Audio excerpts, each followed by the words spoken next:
Salam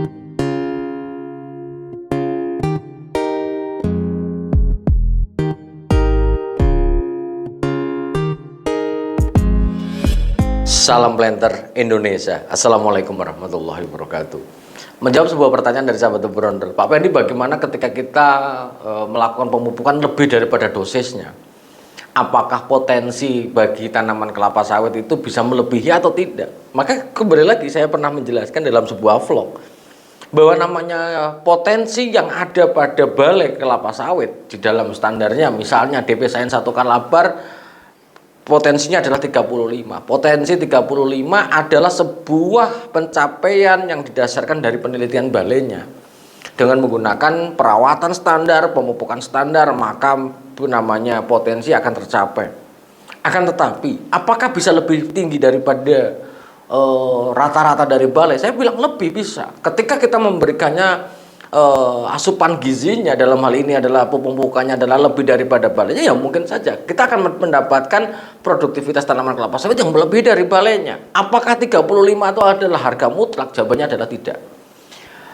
Bisa jadi 37, bisa 38, bisa 39, bisa juga 40 ton per hektar per tahun, walaupun secara potensi adalah 35 ton per hektar per tahunnya. Dengan memberikan asupan gizi yang baik, yang melebihi dari rata-rata dengan batas tertentu. Sekali lagi sahabat The Brondel, bahwa kenapa The Brondel selalu mengatakan sampai batas tertentu? Karena dalam budidaya kelapa sawit kita harus kenal yang namanya cost ya. Keseimbangan antara produktivitas atau income yang kita produktivitas sama dengan income bagi para petani yang didasarkan pada penjualan tandan buah segarnya. Penjualan tandan buah segar itu sebanding atau tidak dengan pendapatan atau pengeluaran yang dikeluarkan melalui perawatan, baik mau pupuk, semprot dan sebagainya. Akan tetapi di sore hari yang berbahagia ingin menyampaikan kembali lagi, potensi adalah apakah bisa lebih daripada potensi? Jawabannya ya bisa. Kemudian menjawab yang kedua, apakah pemupukan yang dilakukan oleh kita terhadap tanaman kelapa sawit kita dengan melebihi daripada yang disarankan bisa mendapatkan potensi lebih? Bisa.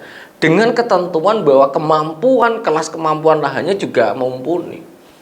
Ada kalanya kita menginginkan, kita misalnya melihat sebuah vlog dari sahabat-sahabat The Brondel yang lain yang produksinya bisa 43 ton. Ada kemarin, Pak Pendi, mungkin nggak sih itu yang yang harganya kecambah $2 itu bisa sampai 50 ton? Saya bilang bisa aja. Selama kelas kemampuan lahan itu terpenuhi dan pemupukan atau perawatannya berjalan dengan baik, bisa terjadi. Saya lagi bisa terjadi. Asal asupan gizinya juga besar. Tapi tidak akan mungkin sebuah varietas seunggul apapun bisa mendapatkan hasil yang besar dengan memberikan asupan gizi ataupun nutrisi bagi tanaman kelapa sawit dengan jumlah yang sangat rendah. Itu tidak akan mungkin terjadi. Artinya adalah keseimbangan. Berapa yang diberikan, maka berapalah yang kita dapatkan. Lah, tapi belum tentu sebanyak yang kita berikan besar juga yang didapatkan, tergantung kelas kemampuan lahannya. Sebagai contoh, kelas kemampuan lahan salah satunya adalah slope atau kemiringan atau kelerengan. Ketika diberikan jumlahnya banyak apapun, jika memang kemiringan tidak kita selesaikan, maka pencucian unsur hara akan terjadi. Maka boro-boro untuk mendapatkan potensi, di bawah potensi malah mungkin.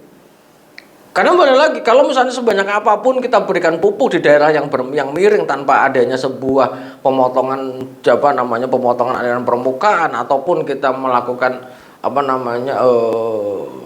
perbaikan di dalam mekanisme bagaimana piringannya, kemudian memotong sehingga erosi tidak terjadi, maka ya akan besar. Kemudian yang kedua, bagaimana kelas lahannya? Kelas lahannya artinya bahwa kemampuan intern kimia tanah, fisika tanah yang ada di lapangan bagaimana? Sebanyak apapun yang kita berikan, namun lahannya berpasir tanpa adanya perbaikan lahan berpasir, sama juga nol, Mas. Gitu. Jadi sepupuk apapun, sebanyak apapun, kalau memang faktor yang mendorong kehilangan dari nutrisi ini tetap berjalan, ya tidak akan wow hasilnya. Tetap tidak akan wow. Maka banyak orang berpikir, Pak Pendi, apakah DPSN 1 kalabar bisa 40 ton per hektar per tahun? Saya bilang bisa aja. Jika nutrisinya dipenuhi dan kelas lahannya adalah sesuai.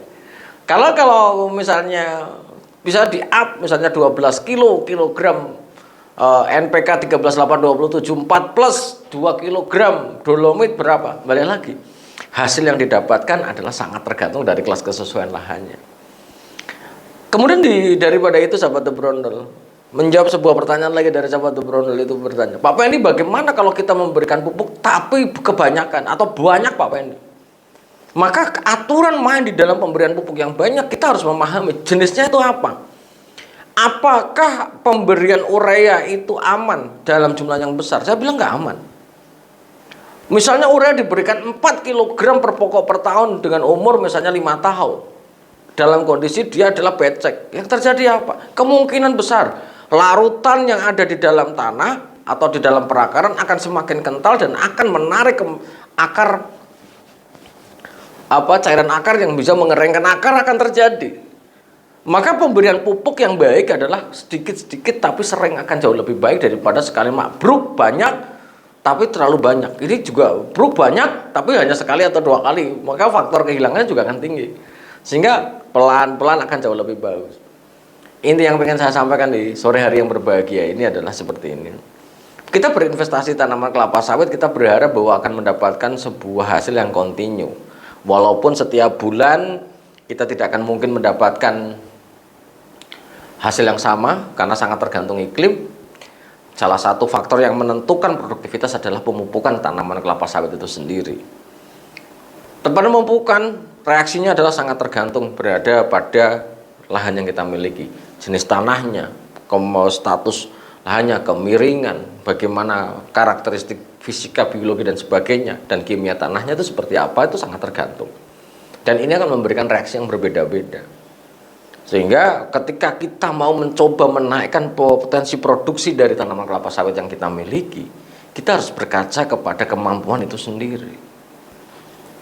Karena masih banyak sahabat-sahabat The Brondel yang bertanya kepada The Brondel, Pak Pendi cocok gak di tanah ke Kalabar di tanah pasiran? Cocok gak yang ke pasiran itu kita tanami jangan ambil.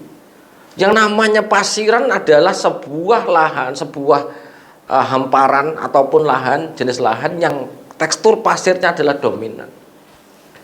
Tekstur pasir dominan sama dengan kita memberikan memberikan pupuk atau nutrisi. Kalau kita memupuknya, maka kita memberikan kepada tanah yang tidak bisa memegang unsur hara yang diberikan melalui pemupukan itu. Semuanya akan tercuci karena tidak bermuatan. Sehingga kuncinya di mana? Bahan organik yang harus banyak. Tidak bisa kita hanya mengandalkan kimia pada lahan berpasir, tidak bisa.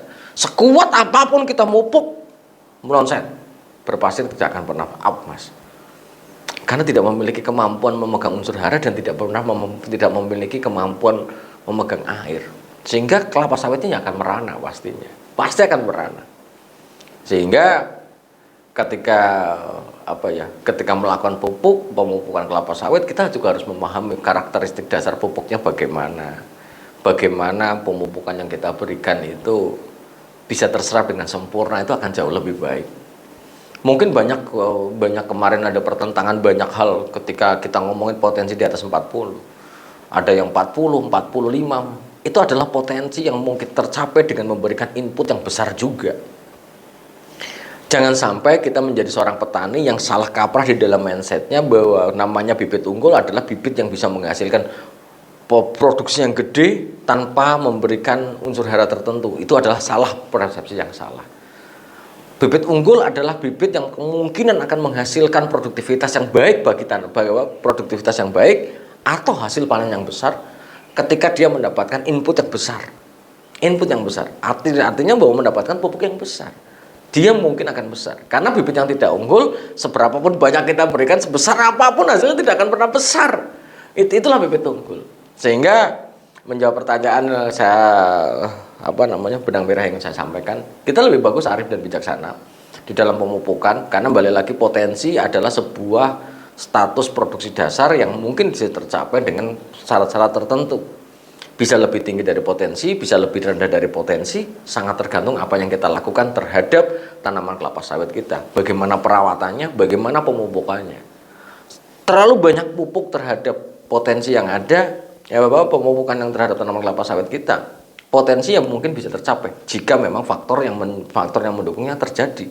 Tapi bisa jadi sebanyak apapun yang kita berikan tanpa melihat kelas kemampuan lahan dan ternyata kemampuan lahannya tidak mampu, ya tidak akan terjadi untuk mendapatkan potensi itu. Semoga bermanfaat bagi sahabat The Brondel. Semoga Allah memberikan kesehatan, kebahagiaan dan pasarat bagi kita semuanya, dan salam planter Indonesia. Assalamualaikum warahmatullahi wabarakatuh.